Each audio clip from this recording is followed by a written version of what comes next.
తెలంగాణ ప్రభుత్వం ఎన్నికల్లో ఇచ్చిన గ్యారంటీలను పూర్తి స్థాయిలో అమలు చేసేందుకు సన్నాహాలను మొదలుపెట్టింది. క్షేత్రస్థాయిలో మరో 4 కొత్త పథకాలను ప్రారంభించేందుకు సర్కార్ రెడీ అయింది.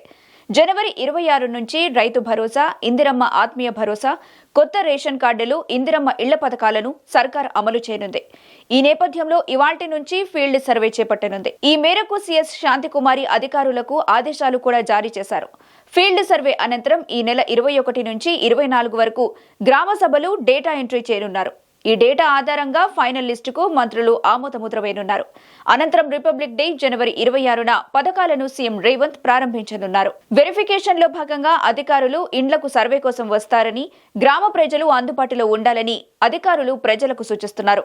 రైతు భరోసా పథకం కింద రైతులకు పంట పెట్టుబడి సాయం అందించనున్నారు. గత బీఆర్ఎస్ ప్రభుత్వం రైతు బంధు పేరుతో ఎకరాకు 10,000 ఇవ్వగా కాంగ్రెస్ సర్కార్ దాన్ని 12,000కు పెంచి రైతుల ఖాతాల్లో జమ చేయనుంది.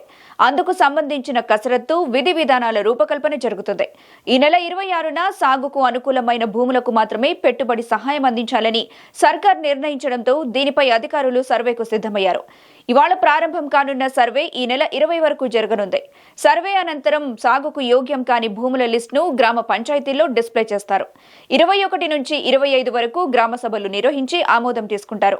జనవరి 26న రైతు భరోసా డబ్బులను అర్హులైన రైతుల అకౌంట్లలో జమ చేయనున్నారు. ఇక గణతంత్ర దినోత్సవం నుంచి పౌర సరఫరాల శాఖ ఆధ్వర్యంలో ఆహార భద్రత రేషన్ కార్డులు జారీ కానున్నాయి. కొత్త రేషన్ కార్డుల మంజూరుతో పాటు పాత రేషన్ కార్డుల్లో మార్పులు, చేర్పులు కూడా చేయనున్నారు. కేబినెట్ సబ్ కమిటీ సిఫారసులకు అనుగుణంగా రేషన్ కార్డుల లబ్ధిదారుల ఎంపిక ప్రక్రియ జరగనుంది. దరఖాస్తులను నిశితంగా పరిశీలించిన తర్వాత కులగణన సర్వే ఆధారంగా రేషన్ కార్డు లేని కుటుంబాల జాబితాను జిల్లా కలెక్టర్, కమిషనర్లకు క్షేత్రస్థాయి పరిశీలన నిమిత్తం పంపిస్తారు. అనంతరం గ్రామ సభల్లో తుది జాబితాను ప్రకటించనున్నారు.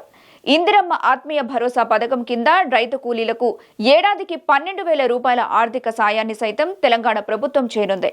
ఇది కూడా జనవరి 26 నుంచి అమలు చేయనుంది. అలాగే ఇందిరమ్మ ఇళ్ల పథకాన్ని సైతం ప్రారంభించనుంది. ఇందిరమ్మ ఇళ్ల లబ్ధిదారుల ఎంపిక కోసం ఇప్పటికే క్షేత్రస్థాయిలో సర్వే పూర్తయింది. ఇళ్ల లబ్ధిదారులకు పలు విడతల్లో 5 లక్షలు ఇవ్వనుంది.